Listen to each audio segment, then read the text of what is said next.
Okay, today we begin looking at properties of exponents, and we will begin with the product rule of exponents. So let's take a look at this scenario. So suppose that we had 2 to the second power and we had 2 to the third power, and let's say that we wanted to compute this expression, or let's see if we can rewrite this expression. So here I'm going to focus on this 2 to the second power. And by definition, this means that I have to get the base and multiply it by itself twice. So here we have 2 times 2. Now I want to turn my attention to the next one, 2 to the third power. Now, by definition of exponents, this is the same thing as getting the base and multiplying it by itself 3 times. So here we're going to have 2 times 2 times 2. But notice here that we have a bunch of 2's. So this is actually an expansion, and let's say we wanted to write this expansion in exponential form. Well, we would just get the base of 2, and then we would count however many times we have that 2. So we have it 1, 2, 3, 4, 5. So the exponent would be 5. So we get that 2 to the second power multiplied by 2 to the third power is the same quantity as 2 to the fifth power. Alright, let's try another one. So here we have variables, but we can still apply the same thing.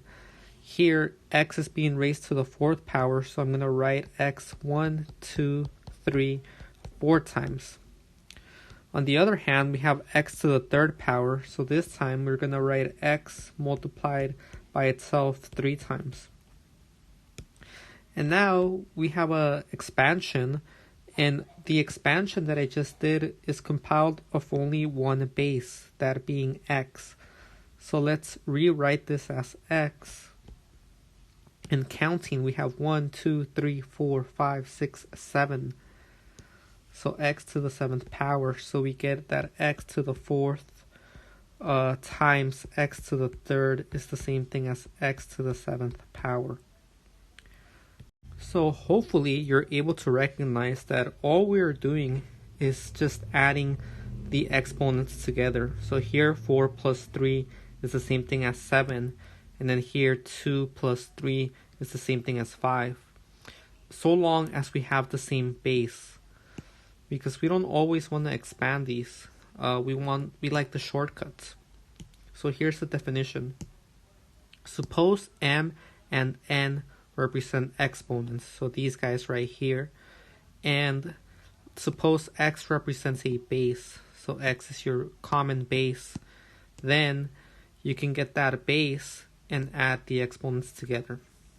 Alright, so let's take a look at some examples. So here it says simplify and leave your answer in exponential form. So here we notice that we have the same base of 4.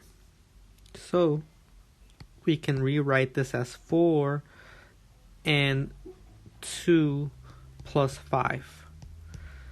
And then 2 plus 5 would be 4 to the 7th power. And that would be my answer because it's telling me to leave it in exponential form. Alright, let's take a look at another one. So here we have a combination of different bases. So I'm going to combine like terms. So I'm going to rewrite this by putting the x's first. So I have x to the 7th times x to the 5th. And then I'm going to write the y's. So y to the 3rd times y to the 2nd power. Alright, so now we can apply the product rule, which says that as long as I have the same base, I can add the exponents together. So here, these two can be combined to make x raised to the 7th plus 5.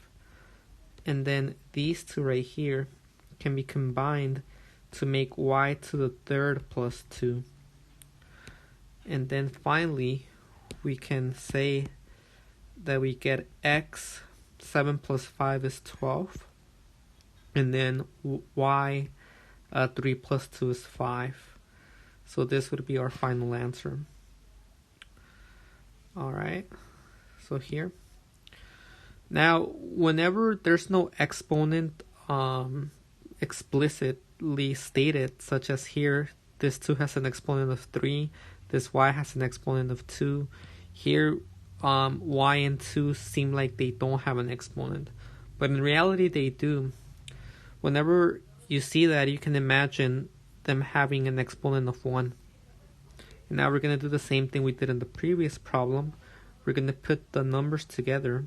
So here the 2's, and we're going to put the variables together, so the y's. So here these can combine because we have the same base of 2. We can add the exponents together. And then here these ones have the same base of y, so we can combine those exponents together with a grand total of 2 to the 4th and y to the 3rd power. Alright, so try them out, see how you do.